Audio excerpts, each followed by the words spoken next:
Hello and welcome to the Knowing Self, Knowing Others podcast, where we discuss self-aware leadership with thinkers from around the globe. I'm your host, Nia Thomas. Join me as we talk to today's guest. Today, we welcome Aoife O'Brien, who is the founder of Happier at Work. She has over 20 years of experience at global companies like Unilever, Mars, Coca Cola, and Kraft Heinz. And Aoife excels in data-driven problem solving to really boost productivity and engagement. She supports HR and business leaders in medium-sized organizations, focusing on creating environments where employees can really thrive.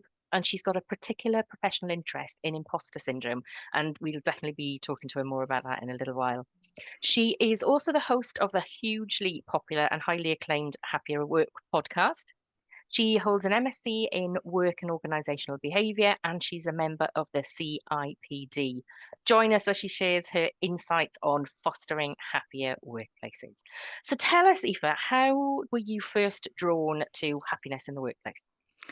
Do you know what, Nia? So there's two organisations that stand out to me that I worked in previously that really encapsulate what it means to be happier at work. And I think I took it for granted. You know, when you work somewhere and you just don't realize how good it is until you work somewhere else. Yeah. And you're like, oh, it was actually really good in that last place that I left. Okay. So I worked in two organizations and they were particularly good at the culture piece, at the inclusion piece, and really, really enjoyed working in both of those very different organizations, I must say. One was in the UK, one was in Australia, doing something completely different out of my comfort zone. And then I experienced two organizations that one was just toxic, and there's no other way to describe it. It had around 50% staff turnover and very misogynistic, toxic, old boys club type of culture. And another one where it was a global organization and we were the kind of small part of a global organization. And I just didn't feel like I was thriving in any of the roles that I had there. And so I suppose all of that together caused me to question myself, my abilities, what I want, what I'm good at. And ultimately, I left my corporate career. That's around 6 and a bit years ago now. And I went on and I studied coaching and I started my master's, as you mentioned, the master's in organisational behaviour. And it was during that master's that I asked these important questions. And I said, why was I not happy at work? And I explained to the lecturer, like, this is what happened. And she said, that sounds like a fit issue. So I became obsessed with this idea of fit and what it means to fit in at work and what it means to belong.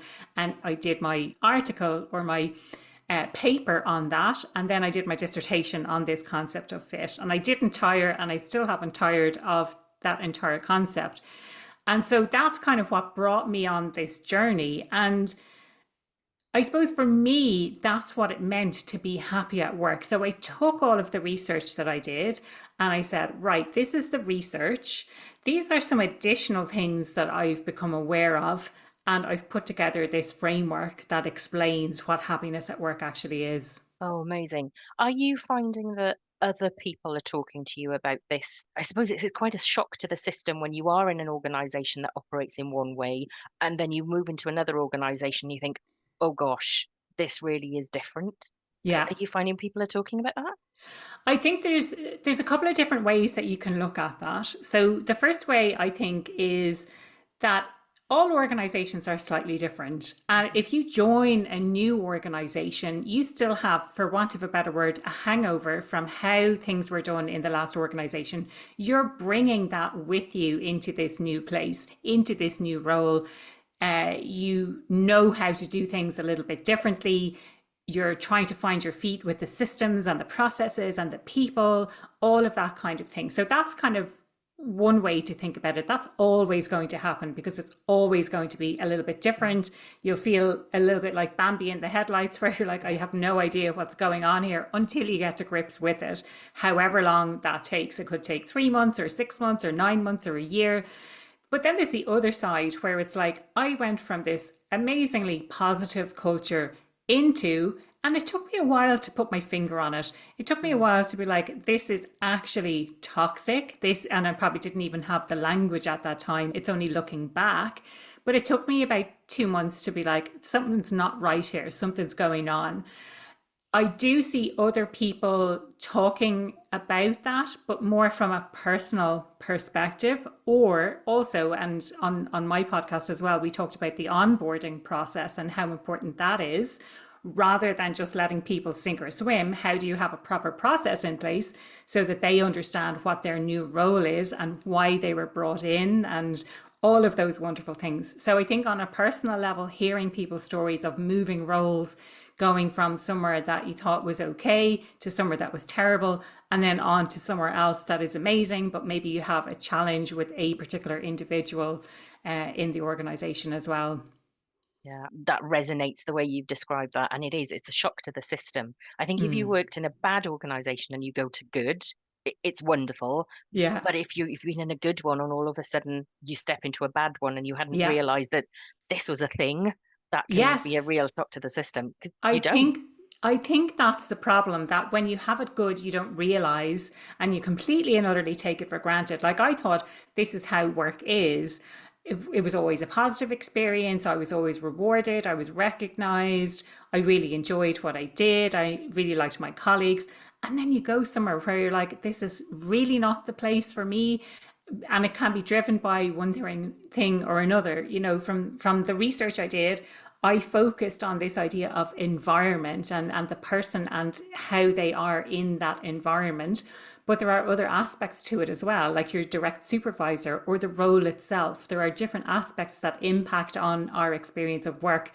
And me being the total data and research nerd, maybe that's something I'll look into in the future and add another element to the model as well. But I think it's really interesting to consider. But I think from an individual perspective and from an understanding yourself perspective, if you're going through that, where you're having a tough time, where you're not enjoying work, ask why. Why is that? What is at the root cause? It's not just that everything is terrible. There must be one thing that you can isolate, that you can understand a little bit better. And hopefully the Happier at Work framework gives a little bit of insight into what those things could potentially be. That's a really good segue into asking you, what does self-awareness mean for you? Because what you've just described is that you have to have a level of self-awareness to be able to work out what it means for you, what an organizational fit is. So what does Mm. self-awareness mean to you? I love how you've articulated that. So, for me, self awareness has always been this idea of understanding yourself, the impact that the environment has on you, but also equally the impact that you have on the environment. And when I say the environment, I mean the people around you, I mean other people. However, having had you on my podcast, I have now a deeper understanding of it. And I love your three-layered approach, this idea that it's not just about understanding ourselves and understanding the impact. It's about having that reflective practice and changing our behavior as a result of how we are showing up or how we're being perceived in the world. And I hope I haven't butchered it, but I suppose it's just deepened my understanding of what that means. It's one thing to know yourself, but it's another thing to manage yourself or to take action based on the knowledge that you gain about yourself. Yeah, absolutely. That those layers for me are fundamental, because I think self-awareness is not just about knowing yourself, because that's just introspection for me. It's about all of the other viewpoints and perspectives that other people bring to yourself. Because if you think Mm. you're one thing and the 20 people that you spend your most time with think you're something else, then Yeah. you're probably that thing.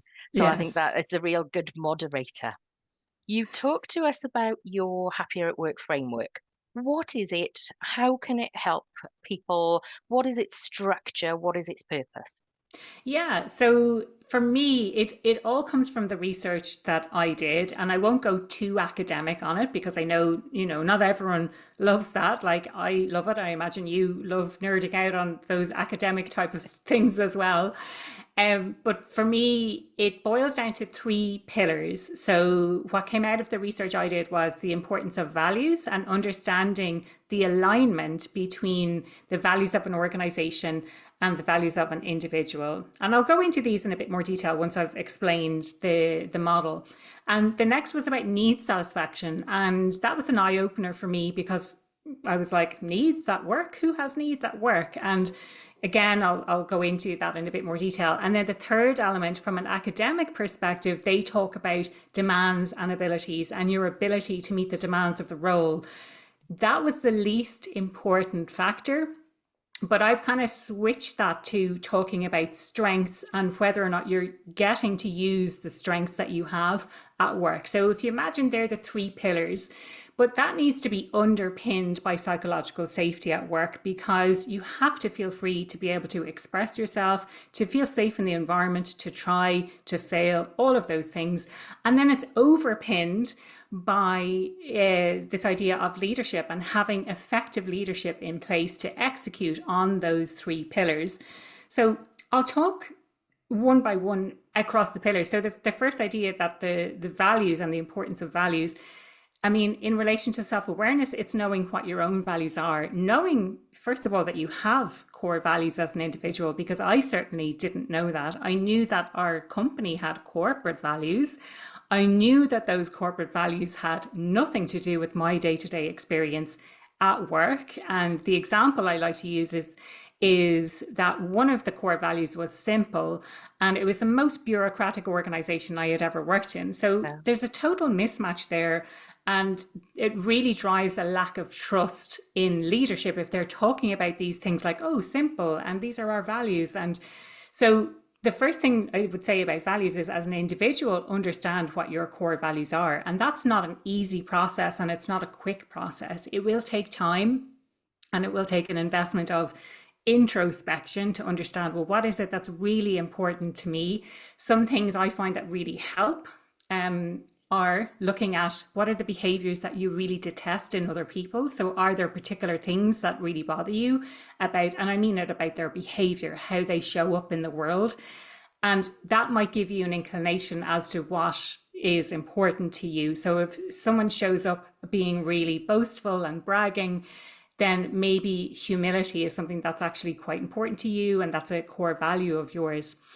From an organizational perspective, then, it's about having clearly defined values. Not every organization does. So have those clearly defined, because if you don't have them, you do have a culture and it is being impacted. It's just not controlled in any way by you. It's kind of a free for all. So have a really clear definition of what those values are. Make sure that that is the lived experience of the people in the organization as well. So that is the values piece. Needs that. The Yes. fact that you're talking about this, I was talking to my colleagues about this yesterday, and we said culture eats strategy for breakfast, and that's exactly it. Yeah, totally. You have to have that in place, because if you don't, then it just kind of, it goes willy-nilly. And if there's a mismatch, or if you're saying one thing but behaving in a completely different way, then it really erodes trust in the organization as well.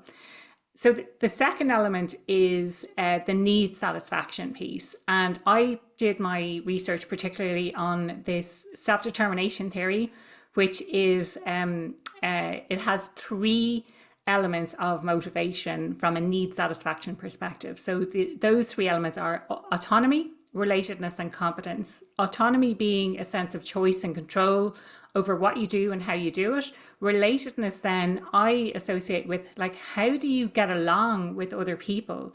Do you relate well to the other people on your team, in the organization?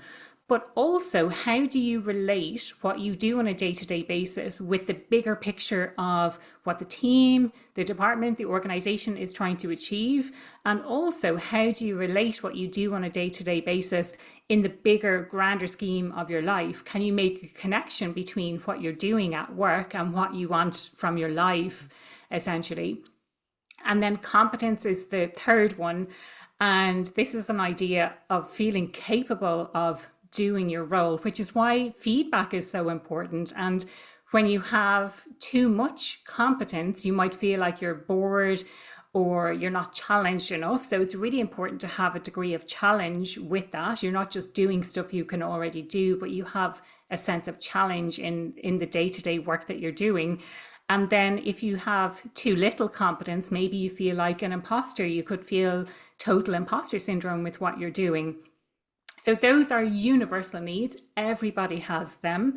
And in the same way that we have that kind of, you have to get the balance right with competence. If you think about autonomy, and during the pandemic, it was like suddenly overnight, we all had all of this autonomy, and some people didn't know what to do with that. So again, with autonomy, it's about finding the balance. You need to give people sufficient direction and guidance on the one hand, but also step back and let them figure things out for themselves. So too little autonomy and you're micromanaging, or you're being micromanaged, and too much autonomy and you're flailing and floundering because you lack direction. You don't know what you're supposed to be doing. You don't have clear expectations.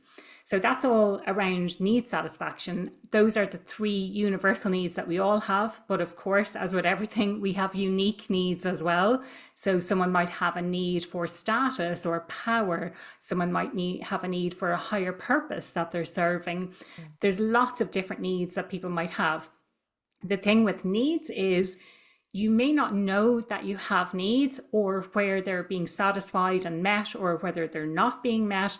But you will know when you're feeling really frustrated. What frustrates you at work at the moment? Are you feeling like you're being micromanaged? Then you don't have enough autonomy. And if you feel like, oh, I could do this job with my eyes closed, you need that greater sense of challenge. So understanding what the driving frustration is for you at work is key to making sure that your needs get met. And when your needs are met at work and you feel satisfied, that's a driver of feeling a greater sense of connection and that you belong and that your values are aligned with the values of the organization. I'm thinking many years ago, I did a little bit of training on person-centered planning. And the question is, what do you want and what do you need? And it's a one-page profile that you develop. And I think when you're new in an organization, it's a great tool to introduce yourself and introduce others to you. And this idea of what I want versus what I need, it's really quite difficult.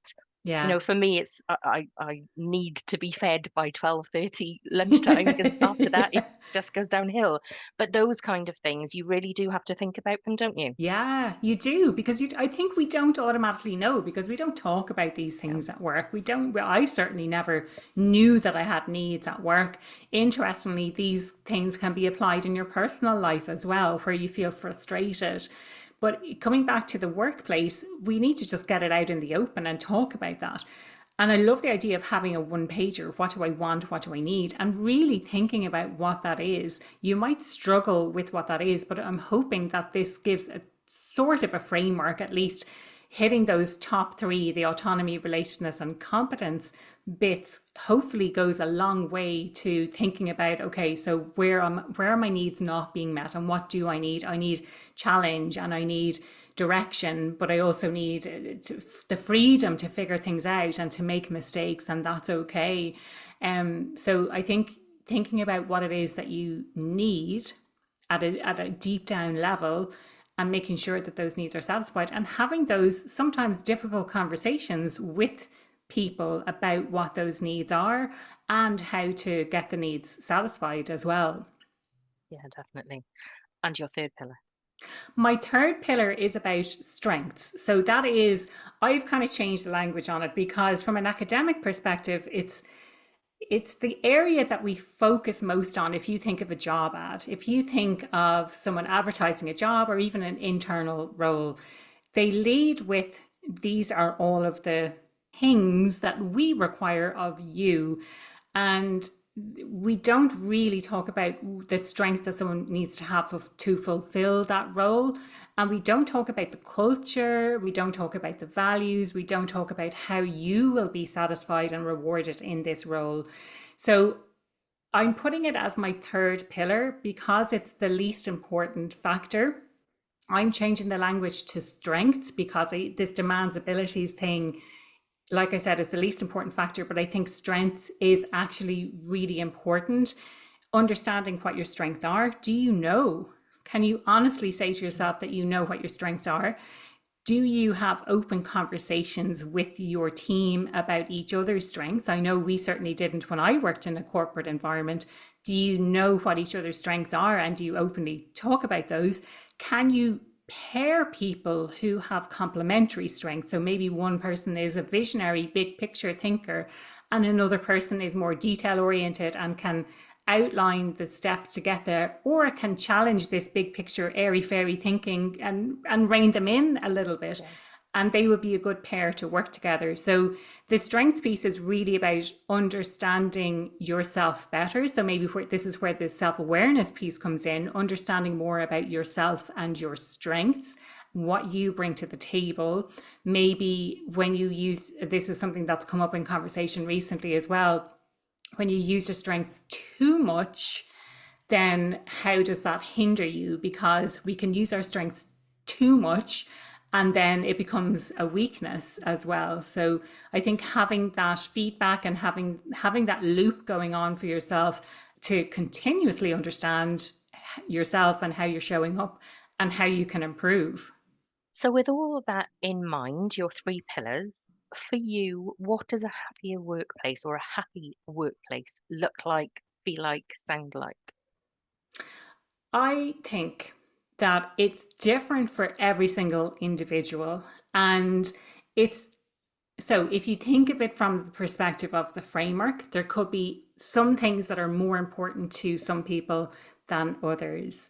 For me personally, I really like challenge and a sense of belonging. Like that is what I really need to thrive. I want to feel like I fit in and I belong and I want to feel like I'm having an impact on the world and I can see what that impact is. So that is the relatedness piece. Like I want to see a direct relationship between the work that I'm doing on a day-to-day basis and the impact on the end user, the end client, the internal client, whoever that might be. So for me, it's the impact piece, the sense of belonging, and the challenge. And by challenge, I mean, I'm getting to use my strengths and I'm getting to stretch myself.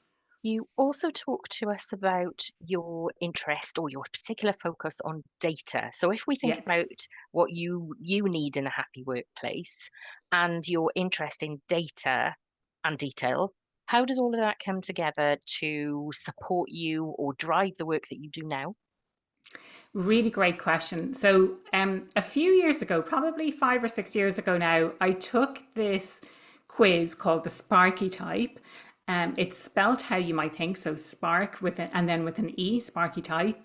And in it, there's 10 different Sparky types. And in it, I came out as the scientist. So that's my primary Sparky type. And then I have a shadow Sparky type, which I think is called a Maven. I get confused between the names. And the Maven likes to learn and likes to gather knowledge, and the scientist likes to solve problems. Okay. And it was a light bulb moment for me because it meant that I was doing what I like, that tick the boxes in my entire career. That's what I did for my entire career, gathering data to solve marketing and sales problems, essentially. And how that's translated into what I do now, and it comes in fits and starts. So when I first started, I was like, how do I use data? How do I use people data? How do I address the gender pay gap? So I kind of get distracted, let's say, by some things. At the end of the day, it really boils down to how can you assess what is the missing piece in this? So if we have this framework, what are the areas that are most important to you? What are the areas that are not being met or that are maybe a lower score, let's say? as an individual or as an organization, because you can use it from both perspectives. And how do we close the gap of that? So again, it goes back to my entire career using databases where the data is already there. I'm analyzing data, I'm spotting opportunities, presenting back to clients. And now it's less about that hard data and more about the people data and what's going on for people, which is a challenge for me because I like things that are quite concrete. I like the kind of accountancy, it's black or it's white.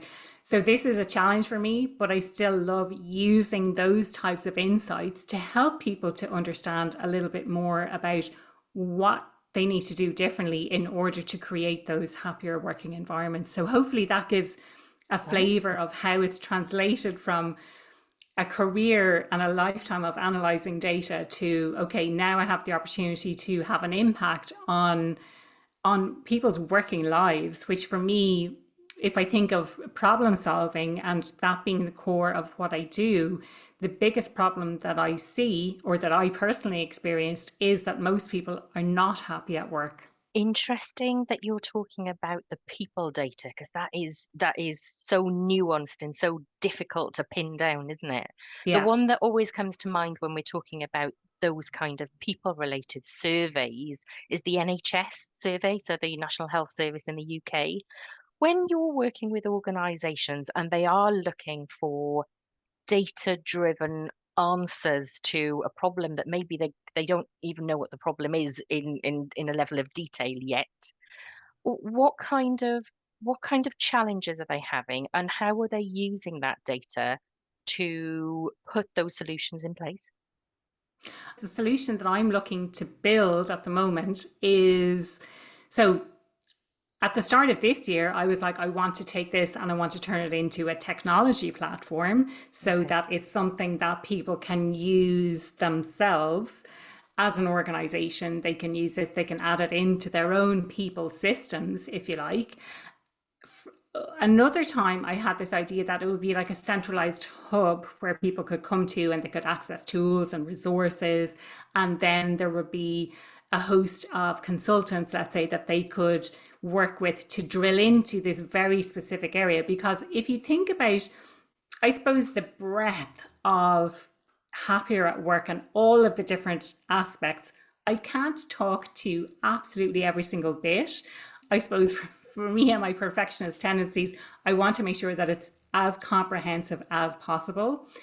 So that would require a team of associates to work on these different elements at the same time and deliver to that, if that makes sense. What I'm seeing is that from a data perspective, so if we backtrack, say, a few years ago when I was like, oh, people data is where it's at, and that's what I'm going to help people with, and that's my background is with data and solving problems. What I found was that there are so many organizations who are just not using the data that they have. They have this wealth of data at their fingertips, but they don't know how to use it. And I imagine a lot of that is because people who work in HR didn't get into HR because they were particularly good at data and that they understand it. And what I'm finding is the people who work in HR that I have encountered are very process and policy driven, as opposed to being these whizzes with, okay, so we've identified this as an issue. How do we use the data that we have? Because they have tons of it to solve this problem. So I'm not seeing that there. I would imagine, and I'm sure you've got listeners all over the world, I will speak from an Ireland perspective because Ireland, I think the uptake on using HR and people data is very low.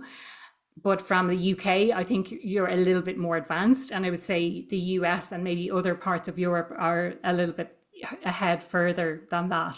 Yeah, certainly workforce data and workforce analytics was certainly something that the NHS was very focused on. But again, I don't know if that is in terms of the very factual turnover, how many people do we have, what's the whole time equivalent, as Yeah. opposed to the NHS survey, which is done, I think it's once a year, that will give you that, are people happy at work? Do they trust their managers? And I guess Yeah. those are the really tricky questions and answers that people really need to work with. Yeah, it's also just a point in time. This is the Yeah. other thing to bear in mind. So if you've had a bad day at work, you might give a negative score to all of those. And so what I'm seeing emerging as well from a technology perspective is a lot of companies, and I mean service providers as opposed to the kind of companies or the HR themselves. So service providers emerging who are doing real time type of stuff, who are doing more frequent touch points, like to the point that they could be doing it daily or they could be tracking it weekly or whatever it might be. So there's loads of different things available if you want to understand whether it's the sentiment, whether it is how people are feeling after a particular type of event and things like that. So there's the hard numbers that you were talking about, like the turnover and the cost of hire and the time to hire, all of those kinds of things that you're like, oh, we have to bring that down. And it's like, we don't really, like, why are you trying to bring it down? You need to understand the reason behind all of those things. But then there's like you say, the softer type of things and understanding, well, how are people feeling at any given time and what's driving that feeling of how they're feeling at work. And going back to this idea, is that I had a negative interaction with my manager? Is it coming to the end of year review and I didn't get the result that I wanted? Or did I have a compensation conversation and I'm not happy with the money, or whatever it might be? There are things that are always driving that. And I think if you can look at that in over real time, and again, not my area of expertise to do all of those touch points, for me, it's more the holistic framework of how can we address all of these issues. How can you identify, well, which is the biggest driving factor of your organization or you as an individual to not either create this happier working environment or not feel a sense of happiness at work? One of the things that I've been looking forward to having a conversation with you about is imposter syndrome. So I've heard you talking on other podcasts about imposter syndrome, and I have this theory that as people are more self-aware, they realize what they don't know, and we know that that's one of the elements of self-awareness, is suddenly you realize what you don't know. And I wonder whether that feeds imposter syndrome. And there's the Dunning-Kruger effect, which is that, for me, it almost feels like the opposite of imposter syndrome. It's Yeah. the less self-aware you are, the more you have this notion that you're highly competent. But actually, the data suggests that the people who think they are highly competent are the ones who are least competent. So confidence and competence don't necessarily go hand in hand. And I'm wondering if the converse is true. If more self-awareness means that your confidence reduces and therefore imposter syndrome grows. Yeah. Where do you stand on that? Well, that's something I always thought as well. So let's take a step back and talk about imposter syndrome and what it is. Like, for me, it's beyond self-doubt. So we all suffer from self-doubt. Imposter syndrome is this underlying fear that you're going to be found out as a fraud. So all of your deepest, darkest fears are going to come to light. You're going to be exposed either by yourself and your own incompetence, or be exposed by someone else who comes knocking at the door to say, hey, Aoife, you know how we gave you that amazing opportunity? Well, we made a huge mistake and you didn't deserve that at all. So that's what imposter syndrome is. And it's this fear. Now, what you're talking about in relation to self-awareness, that's what I always thought, that the more you know you don't know. Yeah. I think I've articulated that okay. But the more you know, the more you realize how much more there is to know. And in comparison to that, how little you know. So there's a couple of ways that you can think about this. You can think about this from the perspective that can exacerbate your fears, because suddenly, and maybe it depends on the type of imposter syndrome that you have. And Dr. Valerie Young has done some amazing work on the 5 different types. But let's take the expert type, for example. So if the expert type is the kind of person who feels like they have to have all the answers, they have to know everything about a subject before they can be called the expert or be referred to as the expert. And so if you're an expert type and you have, you suddenly become aware that, wow, there's all of this stuff that I didn't know. And now I know that there's a huge gap in my knowledge. And now I feel like a total fraud. I can't call myself an expert. I can't be seen as speaking on this topic because there's so much more that I don't know. And the reality is that we're never ever going to know absolutely everything. What we tend to do, especially when we have imposter syndrome, is compare ourselves to other people. And we assume that along with the overlap of knowledge that we have with someone else, that they have this vast amount of knowledge that we are not aware of. And we discount the vast amount of knowledge that we have that they're not aware of. So there will be an overlap in our knowledge, but we compare ourselves and we think that we're falling short because we're comparing the overlap of knowledge with the vast amount of stuff that we don't know as well. There's another way to look at that also, that as you gain self-awareness, you have a greater appreciation of what your strengths are and what you bring to the table. And I think really, truly acknowledging that is a way to combat imposter syndrome. So really acknowledging yourself, building up your self-belief in the context that not everyone is going to know absolutely everything, and you are free to have an opinion on whatever topic it is that you want to talk about. It's free speech, but also maybe try having an informed opinion before you start talking about something. So for me, there's a couple of different ways to look at it.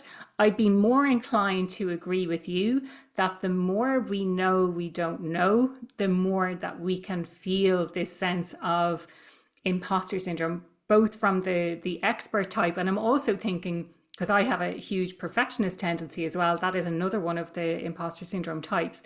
The perfectionist might want to make sure they get everything right, or they want to know the right course of action, for which they're going to need all of the possible information that's out there. And so, yeah, it could be something that exacerbates it. So the more you know you don't know, and the more you grow in awareness of yourself and the impact on others around you, then this could be something that is very triggering. So if you think you are a sufferer of imposter syndrome, what do you do with that? How do you move away from it? How do you maybe learn to live with it? Yeah. So the first thing I always say is the awareness piece. So you need to be aware that you are suffering from imposter syndrome. So oftentimes we can be aware that such a thing exists, but oh, you don't get it.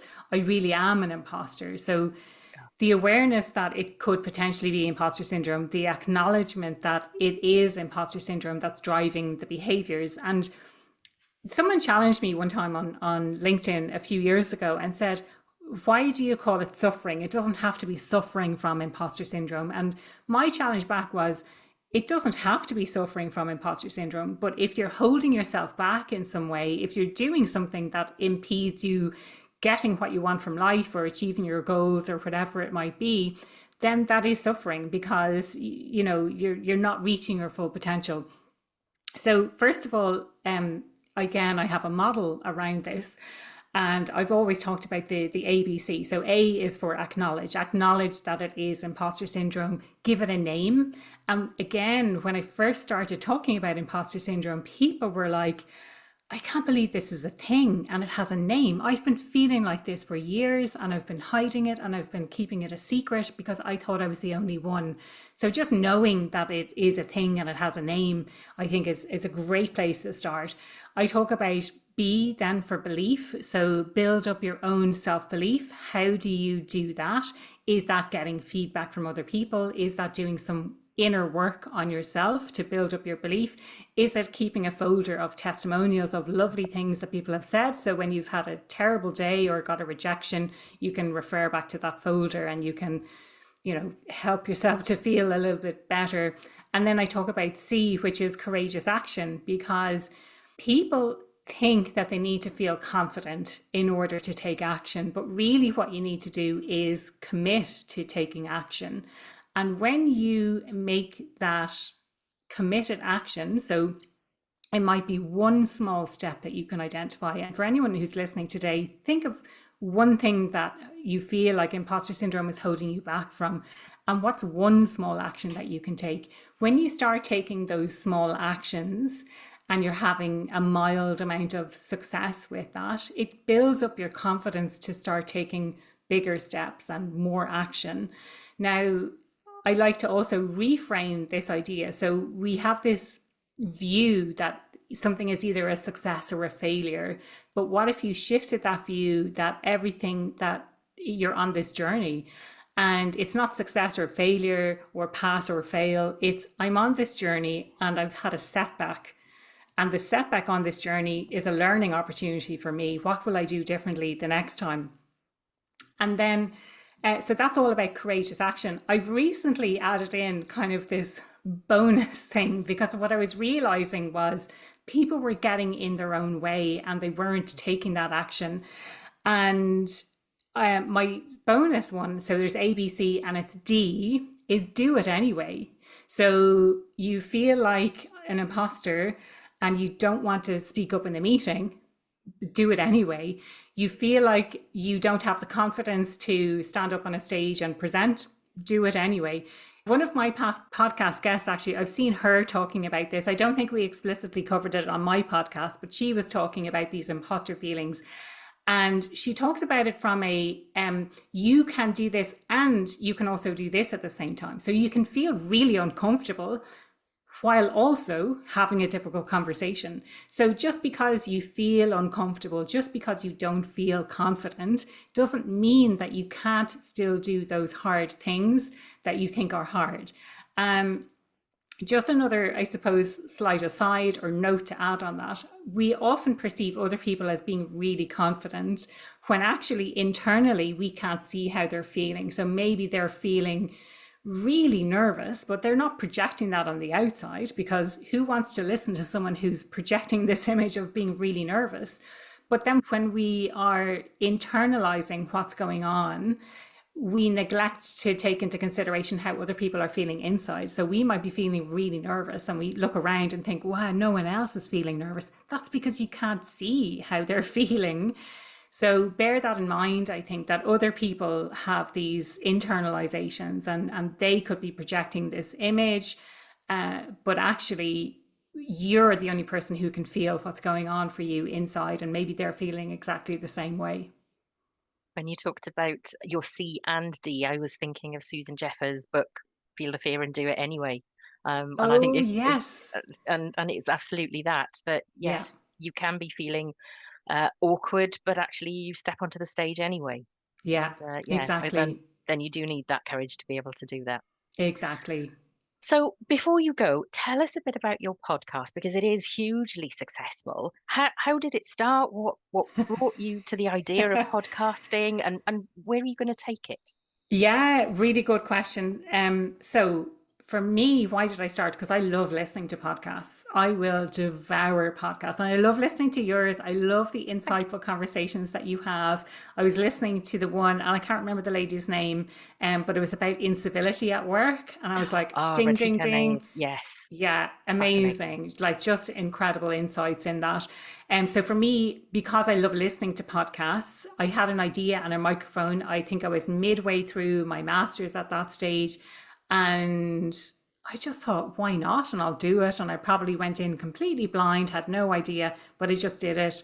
And I did all the editing myself and I did everything myself. And I found guests for the first few episodes just within my network. Like that's how you get started doing something. I think if I look back now and could give myself some advice, I'd probably do it quite differently. But at the time, it was just like, there weren't that many people doing podcasts. It was growing at the time, but then it really took off during the pandemic, I think. And I just kept at it. I love the conversations that I have with people. I love the people that it connects me with. It's not always easy. It takes up a huge amount of time in proportion to the reward I get for it, which is nothing. Clients do find me because of the podcast. I meet amazing people like yourself and other people, for collaborations and for conversations, which is amazing. But I pay to host the podcast. I pay to have the podcast edited, all of those things. In terms of the future, like there are some ideas that I have that I haven't executed yet necessarily. I constantly innovate on how I do things. So I've started using AI in the podcast, for example, to help me to write the show notes, to remind me of what are some of the key points that we talked about on the podcast episode, to do video clips. Like AI is incredible for the kinds of things that it can do at the moment. So that is, something that I will continue to do, is innovate how I do things. As a kind of a data nerd, I'd love to bring in more of the analytics and search engine optimization to make sure that people who are looking for the kind of content that I'm putting out there are able to find it in Google or YouTube or anything like that.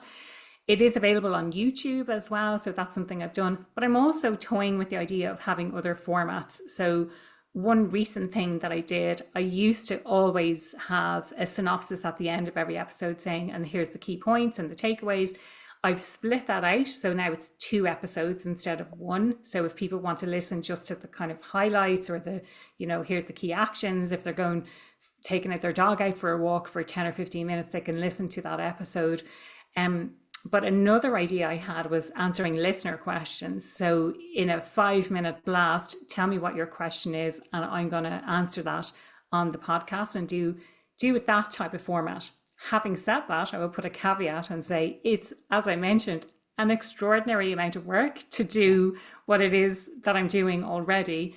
So in order to add an extra format, even though it would only be a 5-minute episode, it's still going to be another huge amount of work and headspace and all of that kind of thing to make that happen. So I don't know whether that will be the case. I will continue to do what I do as long as I'm getting that kind of positive acknowledgement and feedback from people who listen, because it is hard. And there are so many times where I'm like, I can't fit this in anymore. I just can't make it happen. From a headspace perspective, I would love to get so much more strategic about how I do things. So thinking into 2025, basing my episodes around the real questions that people are asking me right now, as opposed to here's the guest that I have, here's the topic they're talking about, and just going with the flow, but really having that topic in mind before I have the conversation, so that we really stay on track. Like the conversation can go anywhere, and that would be one of my strengths. But I want to come at it from the perspective of, this is the question we're trying to answer, so we can explore all of these things so long as it answers this question. Oh, wow. Oh, I'm inspired, and I aspire to be as dedicated and as technical and as capable as you are on podcasts. The one thing I have done with AI recently, on episode 70, I used an AI voice as the introducer. So yeah, wow. because it was actually I was interviewed by somebody else, and it's only on YouTube, and it was such a good conversation. I've put it out as a podcast, as an audio Yeah. podcast, but I put an intro with an AI voice, and I think it sounds okay. But Yeah. listeners, tell me if you don't agree. But Yeah. that's Yeah. amazing. I love that idea. Yeah. It was good fun. Aoife, thank you so much for joining me. I have learned a lot. If listeners want to find out more about your 2 frameworks that you talked about, where is the best place they can go and find you? LinkedIn tends to be where I am, and I'll spell my name because not everyone will be able to spell it. But if you're listening to this or watching this on YouTube, then go and check me out. So search for the Happier at Work podcast on whatever platform you're using. And I am Happier at Work HQ. I'm sure it'll be linked in the description anyway. Happier at Work HQ on YouTube. So go and follow along there. That will be linked to all of my various websites and social links. But LinkedIn is the place that I enjoy most and that I hang out most in. I am present on other platforms, let's say, but LinkedIn is my favorite, and it's the place I like the most and hang out the most. But my name is spelled Aoife, pronounced Aoife. So Aoife O'Brien. O'Brien is standard spelling. It's with an E. Some people get confused that it's with an A, but O'Brien with an E. So Aoife O'Brien on LinkedIn, and let me know where you found me as well. So mention Dr. Nia Thomas in your intro, in your connection request, and I look forward to connecting with you there. We will indeed make sure that all of your links are in the show notes. So listeners, watchers, you can go and connect with Aoife. Thank you very much. It's been brilliant. Thank you so much. I've absolutely loved this conversation. Thank you so much. Thank you for joining me on today's episode, where we aim to develop self-aware leaders around the globe to generate kinder, more respectful and creative working relationships through reflection, recognition and regulation. Head over to my website at knowingselfknowingothers.co.uk to sign up to my newsletter to keep up to date with my blog, podcast and book. Looking forward to having you on my learning journey.